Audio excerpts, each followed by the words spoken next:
First, I want to introduce Mrs. Meiru Jung, who is staying with us and is the leader of this delegation and English teacher at her school. Let's have a warm welcome for Mrs. Jung.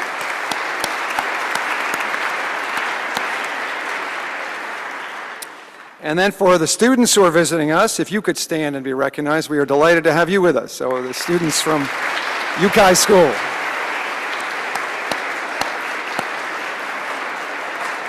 Thank you. Thank you very much. We're delighted to have you travel halfway around the world to be with us. We're delighted that we have a Mandarin program now, and we're delighted that we have had several students from your school, in Ricky and Bella, and now Emily, who will speak to us today. And we're delighted that we have this strong relationship between our two schools. The one thing we have not done, ladies and gentlemen, is to send one of our students to the Yukai School for a long period of time, for several months, for a term, for a summer, for a year. That is an opportunity you have, free of charge. You could be a student at the Yukai School. We would love to have one of you do that. We do have, through Mr. Yang and Mr. Hess this summer, we have a group going to Shenyang and to see China, and I'm delighted that that opportunity is there, but we'd love to make that go further with a longer visit. I also thank these two gentlemen for the great job they do in hosting this group and making sure that we give our visitors a terrific week in the United States. So to introduce Emily, I want to bring up her advisor, the person who puts all our international programs together, Mr. Hess. Please come up.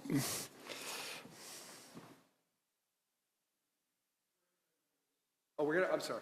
Oh, so you're going to introduce this piece. So I'm going to play a Chinese piece called Music for Dance to welcome all the students from the Northeast Yukai School. So I hope you like it.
Thank you, Karen, very much.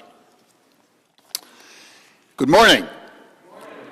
It's an honor and a pleasure to introduce our speaker today, Emily Lee. As many of you know, Emily is our exchange student from our sister school, the Northeast Yukai School in Shenyang, China. Emily is our third exchange student, and like the others, she has become an active member of our school community, participating in a number of activities beyond the classroom. Emily certainly has taken full advantage of the opportunities here. I am so glad that I've gotten to know Emily over these last months so that I could see how hard she has worked to understand her new surroundings and contribute her passion, energy, and interest to the Episcopal community. Please stand and welcome our speaker, Emily Lee.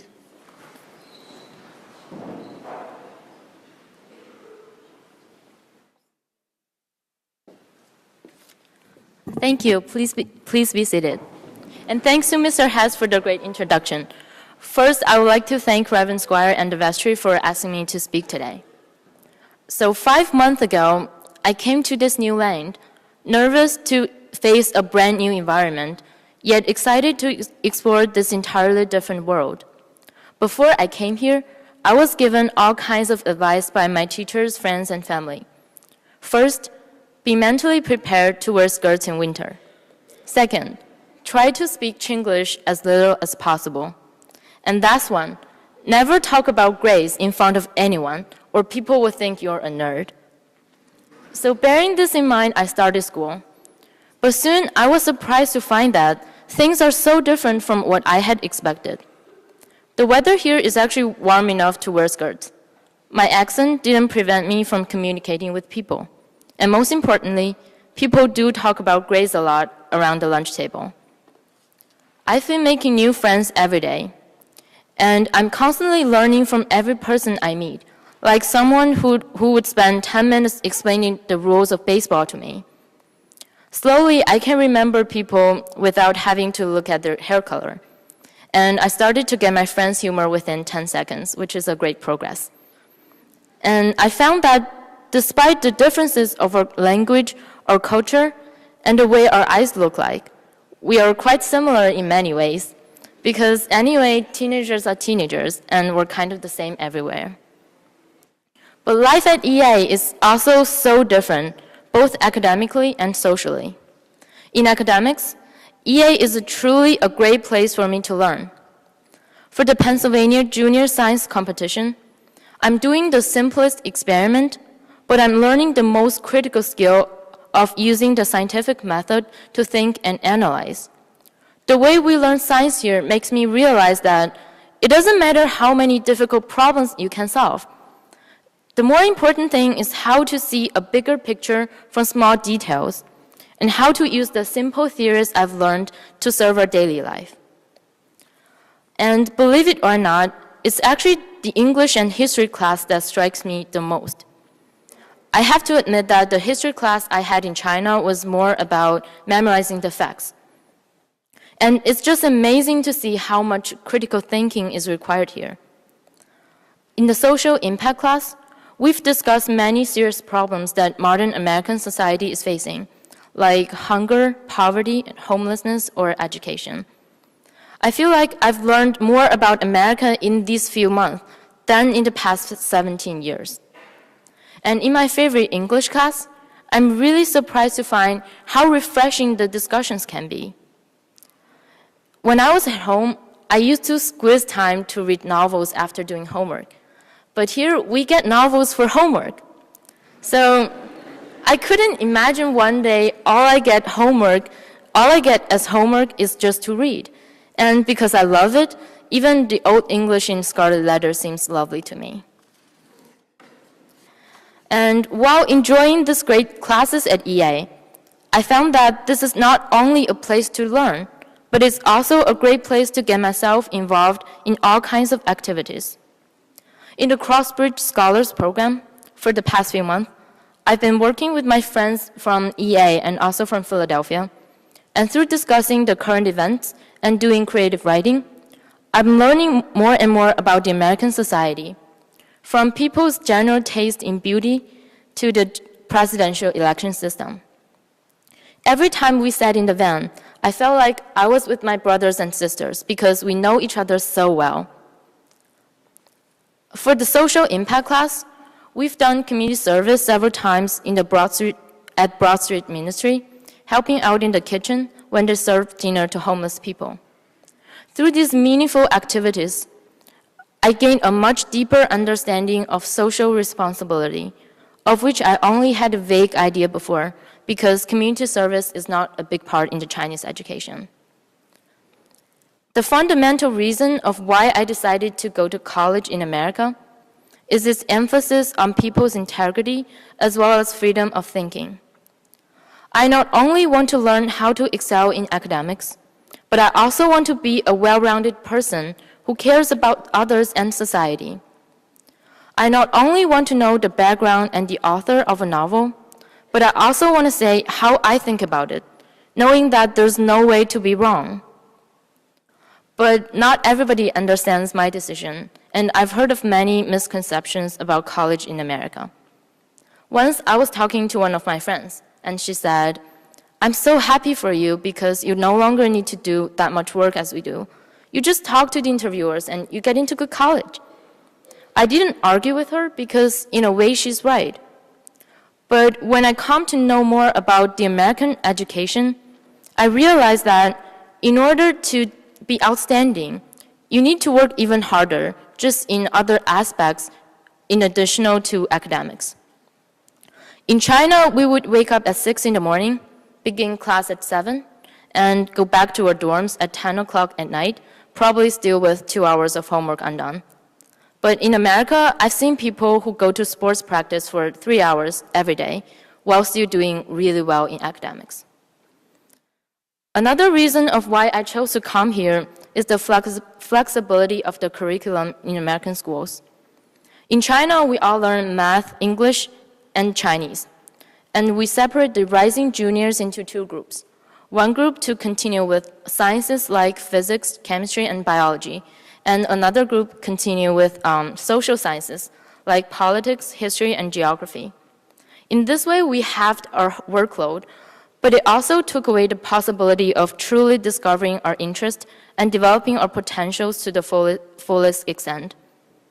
In addition to all of this, whether you get into college or not completely depends on your scores on the college entrance exam. And after you get a really high score on the exam, you have to pick your major immediately, before you have any idea of the major is really about. I used to be very frustrated with the educational system that my friends and I are facing. But having learned how to think more critically and objectively, I started to look back on my mother country's problems from a different perspective. Even though the intense studies set great burden on tons of Chinese students, it is undeniable that it did give many people a chance to change their fate in a society where thousands of people are competing with you in every possible way.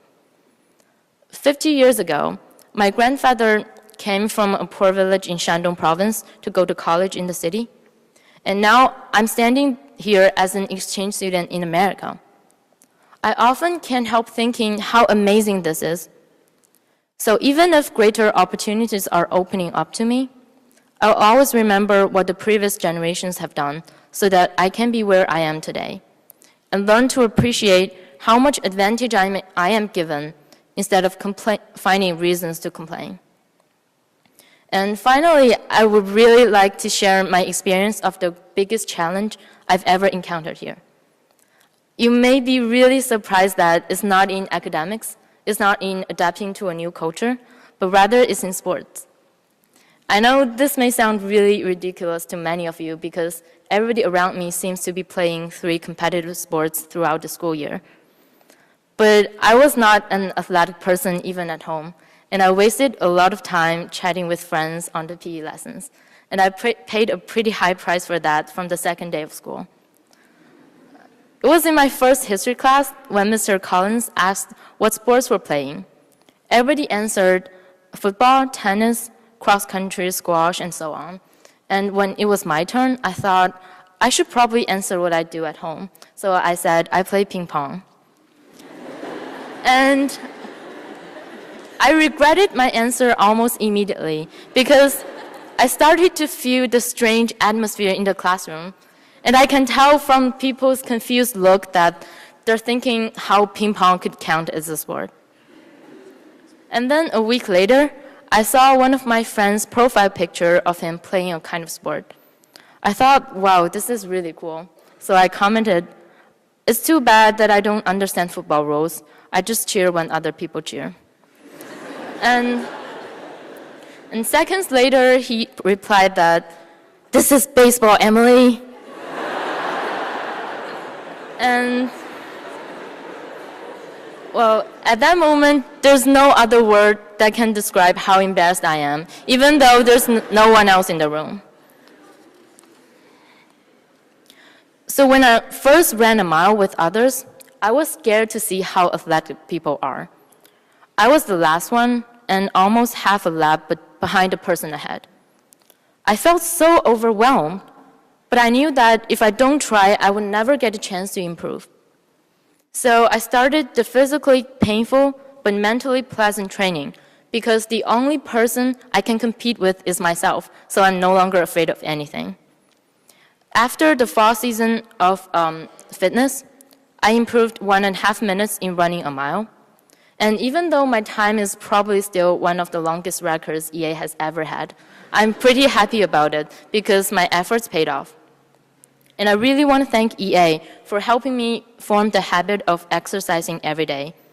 When I go back home, my friends will probably be astonished to see how much I've changed.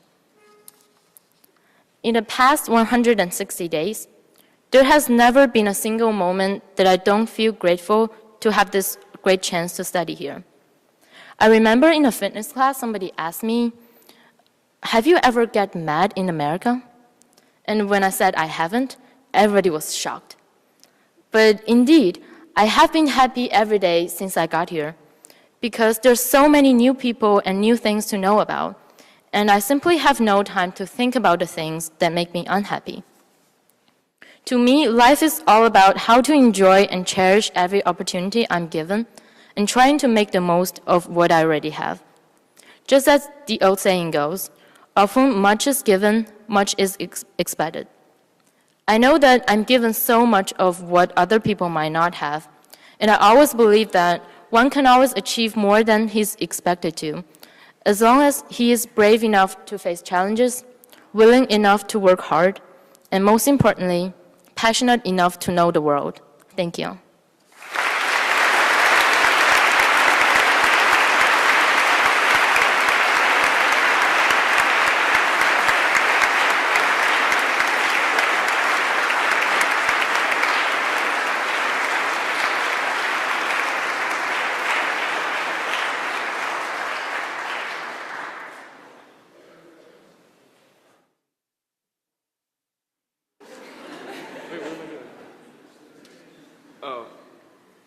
Wait, no, you go ahead.